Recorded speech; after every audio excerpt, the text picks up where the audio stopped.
Hello students, कैसे हैं आप लोग।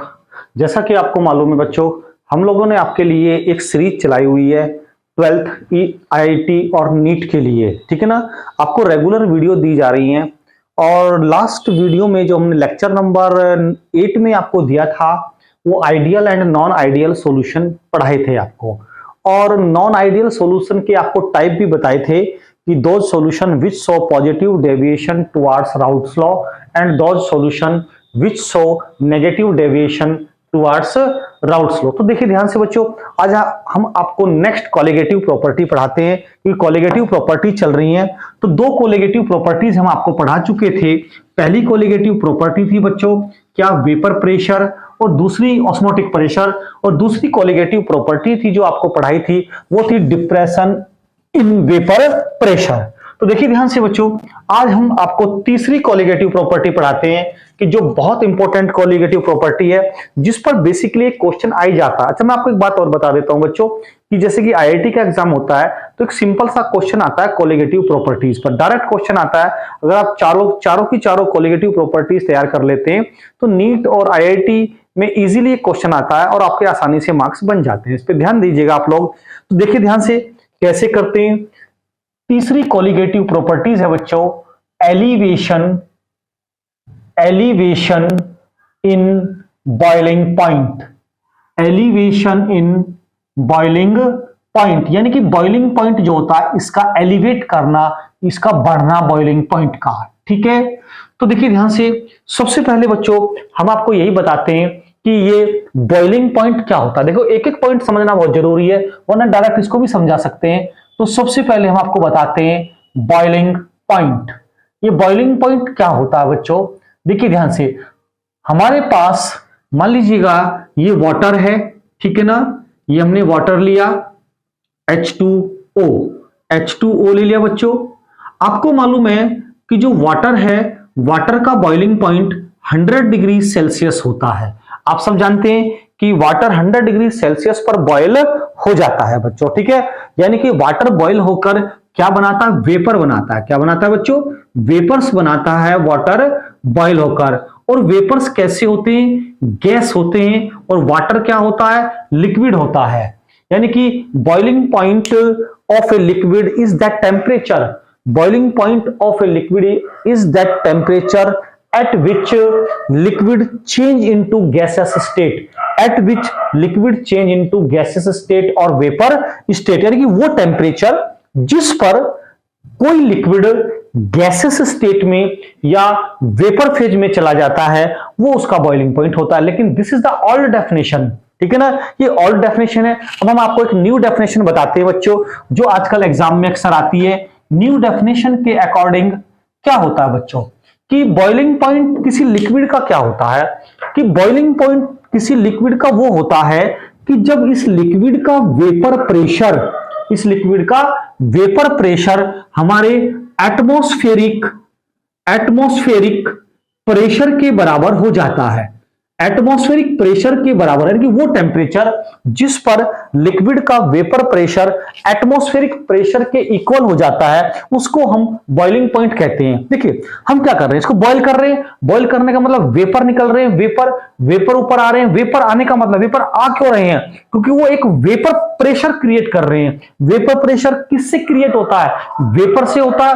वेपर ऊपर जाने की कोशिश कर रहे हैं, वेपर ऊपर आ रहे हैं। एटमॉस्फेरिक प्रेशर ऊपर से लग रहा है, वेपर नीचे से ऊपर, और एटमॉस्फेरिक प्रेशर ऊपर से नीचे। तो जब तक वेपर प्रेशर क्रिएट हो रहा है, जब तक प्रेशर एटमॉस्फेरिक प्रेशर के बराबर नहीं हो जाता, जब तक लिक्विड वेपराइज नहीं होगा। देखिए बराबर होने पर ही लिक्विड वेपराइज होने शुरू हो जाता है। हम ज्यादा भी कह सकते हैं कि जब वेपर प्रेशर एटमॉस्फेरिक प्रेशर से ज्यादा होता है तो लिक्विड वेपराइज हो जाता है, लेकिन इक्वल होने पर ही वेपराइज होना शुरू हो जाता है। जैसे आपने देखा होगा वाटर बॉईल करता है, वाटर 100 डिग्री सेल्सियस पर बॉईल कर रहा है, बॉईल कर रहा है तो वेपर्स बन रहे हैं। तो वेपर्स जब उसके बनते हैं, जो वेपर्स उसके ऊपर निकलते हैं, सरफेस को छोड़ते हैं, उसके वेपर्स कब छोड़ते हैं? जब एटमॉस्फेरिक प्रेशर के बराबर उसका वेपर प्रेशर हो जाता है। यानी कि वो टेम्परेचर जिस पर लिक्विड का वेपर प्रेशर एटमॉस्फेरिक प्रेशर के बराबर हो जाता है, उसको बॉइलिंग पॉइंट कहते हैं। तो मैं समझता हूं कि आपको दोनों की दोनों डेफिनेशन समझ में आ गई होंगी। देखिएगा,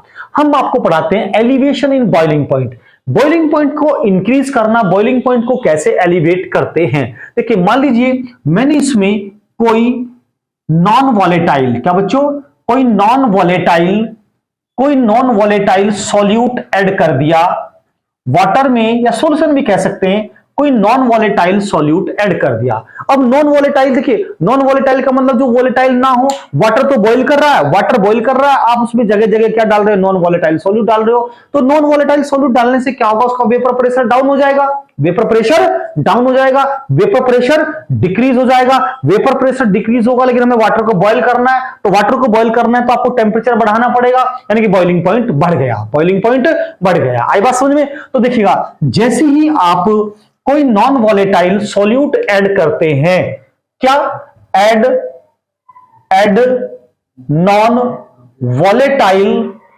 non volatile solute in solution, solvent भी कह सकते हैं सॉल्यूशन, तो क्या होता है बच्चों? सबसे पहले वेपर प्रेशर डिक्रीज हो जाता है, वेपर प्रेशर डिक्रीज हो जाता है। दूसरा क्या होता है? बॉइलिंग पॉइंट इंक्रीज हो जाता है। देखिए यहां क्वेश्चन बनता है, बॉइलिंग पॉइंट इंक्रीज हो जाता है। तो देखिए ध्यान से, जैसे आप नॉन वॉलेटाइल सॉल्यूट सॉल्यूशन में ऐड करते हैं, तो वाटर तो 100 डिग्री सेल्सियस पे बॉईल कर रहा है। मान लो आपने उसमें यूरिया डाल दिया, आपने उसमें शुगर डाल दी, यूरिया डाल दिया, शुगर डाल दी, या ग्लूकोज डाल दिया, तो these are non volatile solute. तो ये वॉलेटाइल सॉल्यूट क्या होंगे? उसको सॉल्यूशन को, उस लिक्विड को वेपराइज नहीं होने देंगे, उसके वेपर प्रेशर को डाउन कर देंगे। और हमें लिक्विड को वेपराइज करना है तो हमें टेम्परेचर बढ़ाना पड़ेगा। तो इस इंक्रीजमेंट ऑफ टेम्परेचर को ही कहते हैं elevation in boiling point, elevation in boiling point. तो देखिए ध्यान से बच्चों, हम आपको एक ग्राफ बताते हैं बेटा, ठीक है ना। ग्राफ क्या बताते हैं? एक ग्राफ की अकॉर्डिंग समझा देते हैं। तो देखिए ध्यान से, ये मेरे पास इस एक्स एक्सिस पर मैं टेम्परेचर को स्टडी करूंगा। किसको बच्चों? टेम्परेचर को स्टडी करूंगा। और इस वाई एक्सिस पर मैं वेपर प्रेशर को स्टडी करूंगा, वेपर प्रेशर को, और इस पर टेम्परेचर को स्टडी करूंगा। तो देखिए सबसे पहले मैं सॉल्वेंट के लिए लेता हूं। किसके लिए लेता हूं बच्चों? सॉल्वेंट के। सॉल्वेंट का वेपर प्रेशर जैसे जैसे टेम्परेचर बढ़ाते हैं ऐसे ऐसे इंक्रीज होता चला जाता है। किसका बच्चों? सॉल्वेंट का वेपर प्रेशर जैसे जैसे हम टेम्परेचर इंक्रीज करते हैं ऐसे ये भी इंक्रीज होता चला जाता है। बात क्लियर? सॉल्वेंट का। और ऐसे ही सॉल्यूशन का भी इंक्रीज होता चला जाता है। कैसे? देखिए टेम्परेचर बढ़ाएंगे, सॉल्वेंट का भी इंक्रीज होगा, वेपर प्रेशर आप देख रहे हैं, टेम्परेचर इंक्रीज करोगे ऐसे सॉल्यूशन का भी इंक्रीज होगा।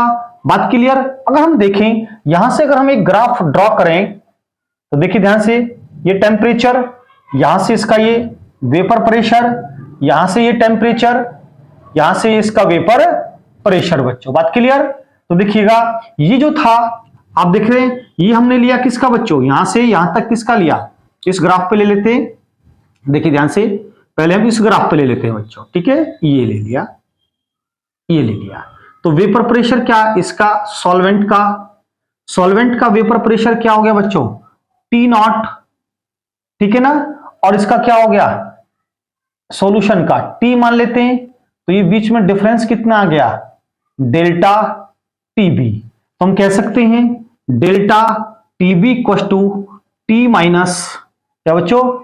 T minus T0, T minus T0। तो जो एलिवेशन इन बॉइलिंग पॉइंट हुआ जो एलिवेशन इन बॉइलिंग पॉइंट हुआ वो इतना हुआ।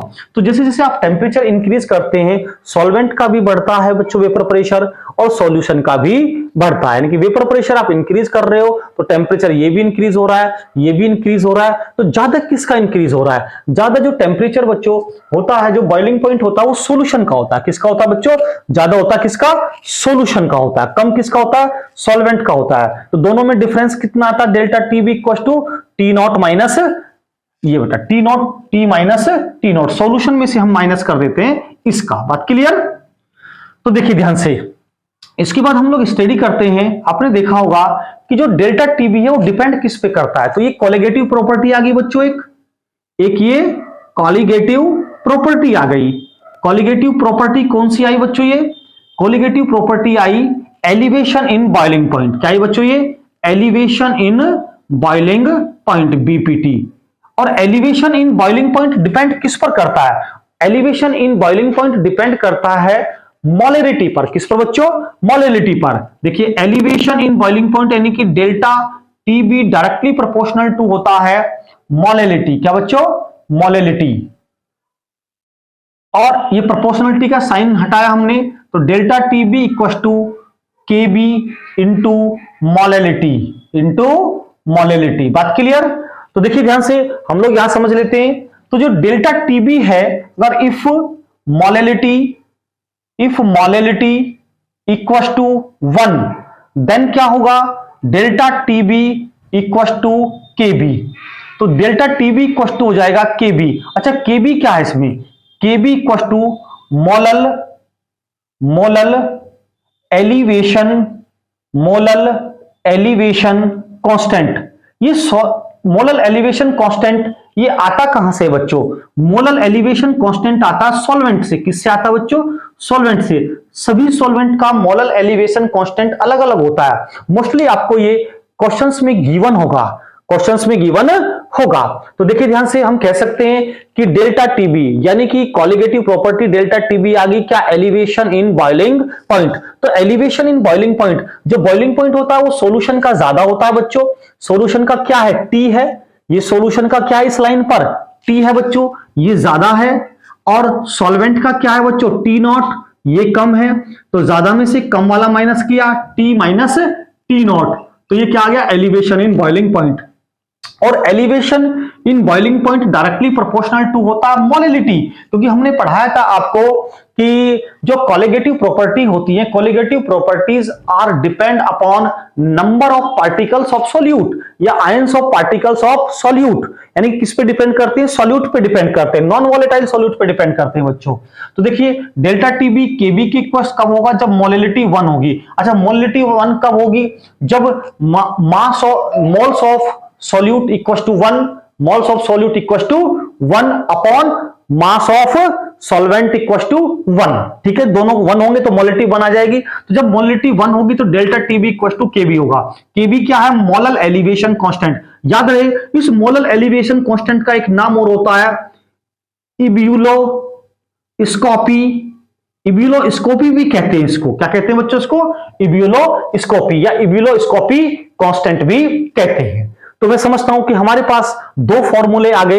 एक फॉर्मूला तो बच्चों ये आया जिस पर अक्सर क्वेश्चन आता है एग्जाम में, तो आप इसको नोट कर लीजिएगा। ये एक फॉर्मूला हमारे पास ये है। ये तो कोई फॉर्मूला नहीं बनता, इस पे कोई क्वेश्चन नहीं है। तो कहने का मतलब क्या है कि आप बॉइलिंग पॉइंट समझ गए। बॉइलिंग पॉइंट क्या होता है कि जब लिक्विड का वेपर प्रेशर एटमॉस्फेरिक प्रेशर के बराबर हो जाता है, यानी कि at which temperature, boiling point at which temperature vapour pressure of liquid becomes equal to vapour pressure of atmospheric pressure. Clear?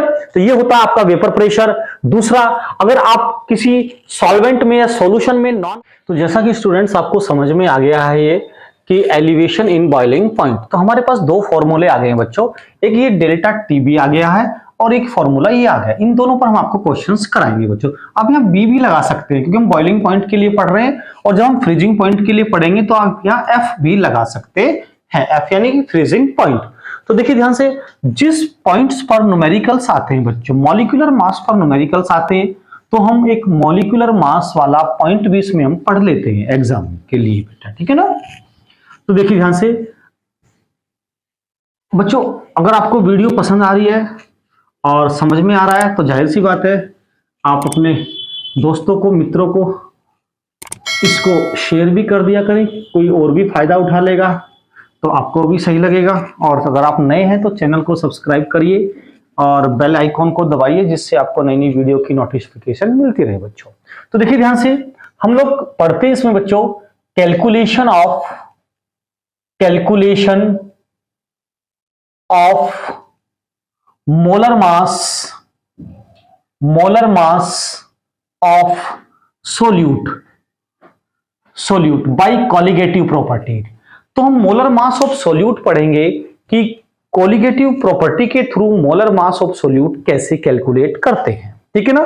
तो देखिए ध्यान से बच्चों, हमारे पास फॉर्मूला होता है m equal to 1000 into KB into small w upon delta TB into capital W, ठीक है। अब आप कहेंगे सर ये फॉर्मूला कहां से आया, अभी बताएंगे बेटा आपको फॉर्मूला कहां से आया ये, ठीक है ना। देखिए ध्यान से, हमारे पास वेयर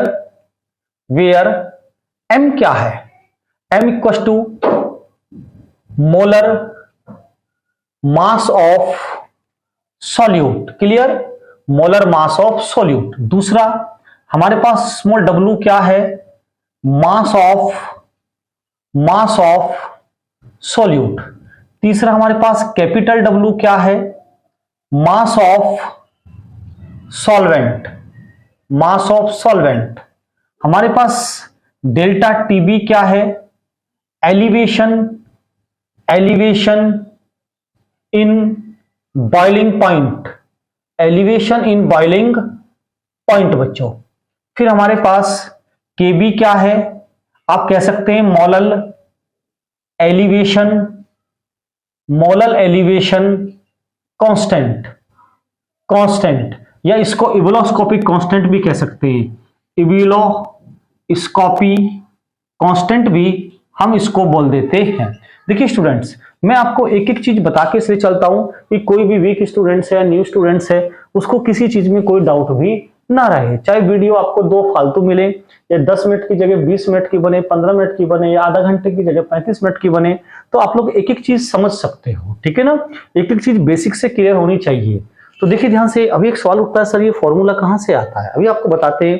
देखिए बेटा, इस फॉर्मूले को हम लोग ऐसे भी लिख सकते हैं, ध्यान से समझिए। हम लोग क्या करते हैं, हमने निकाला बच्चों डेल्टा TB इक्वल टू क्या लिखते हैं हम, KB into small w upon capital M into capital W multiply by 1000, ठीक है। आपने देखा होगा ये इतना पार्ट है क्या, इतना पार्ट मोलैलिटी तो है बच्चों, यानी कि आपने पढ़ते हैं, आप लोग पढ़ते तो हो क्या, molality equal to mass of moles of solute, क्या बच्चों, मोल्स ऑफ सॉल्यूट। मोल्स क्या होते हैं, mass upon molar mass into क्या होता है, मास ऑफ सॉल्वेंट यानी कैपिटल W, केजी में लेते हैं या ग्राम में लेंगे, 1000 से मल्टीप्लाई, तो इतना ये मोलैलिटी तो है।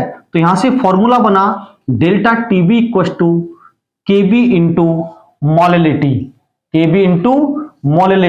और आपने देखा होगा थोड़ी देर पहले आपको यही तो फॉर्मूला लिखवाया, तो आप कह सकते हैं कि इसी फॉर्मूले से ये फॉर्मूला आया या इस फॉर्मूले से ये फॉर्मूला आया। वैसे जनरली आप कहिएगा इस फॉर्मूले से इस फॉर्मूले का जनरेशन हुआ। तो ऐसे हम मॉलिक्यूलर मास ऑफ यानी कि मोलर मास ऑफ सॉल्यूट इस फॉर्मूले से कैलकुलेट कर सकते हैं। तो देखिए बच्चों, एक दो हम जनरली न्यूमेरिकल्स कैसे आते हैं इस पे न्यूमेरिकल्स देख लेते हैं बच्चों, ठीक है ना।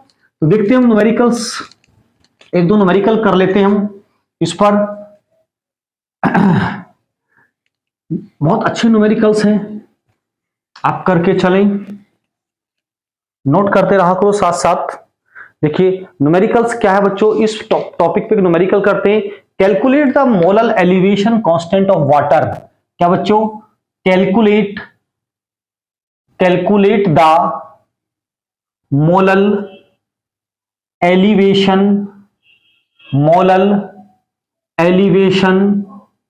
Constant of water, calculate the molar elevation constant of water, it being given that it being given that 0.1 molal aqueous solution of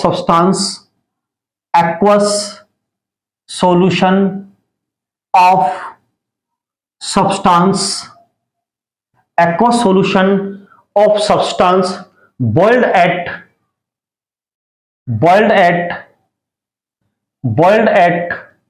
100.52 degree Celsius 100.52 degree Celsius. तो देखिए ध्यान से बच्चों, वो कहता है calculate the molal elevation constant. ध्यान से समझना, मोलल एलिवेशन कांस्टेंट का मतलब आपसे क्या पूछा, उसने आपसे पूछा है मोलल एलिवेशन कांस्टेंट, यानी कि आपसे केबी पूछा। उसने क्या पूछा बच्चों? केबी पूछा है। Of water it being given that 0.1 molal, यानी कि आपको मोलैलिटी भी दी है। मोलैलिटी कितनी दी है बच्चों? 0.1 मोलल, 0.1 मोलल। उसके बाद देखिए हमें डेल्टा टी भी चाहिए होता है। डेल्टा टी भी कितना है? एलिवेशन इन बॉइलिंग पॉइंट 100.52 और वाटर का कितना होता है? 100। तो ये आ गया हमारे पास 0.52। फॉर्मूला क्या होता है बच्चों? अभी पढ़ाया था आपको, delta TB equal to KB into molality, KB into molality. तो देखिए केबी इक्वल टू क्या हो गया बच्चों? Delta TB upon molality, delta TB upon molality.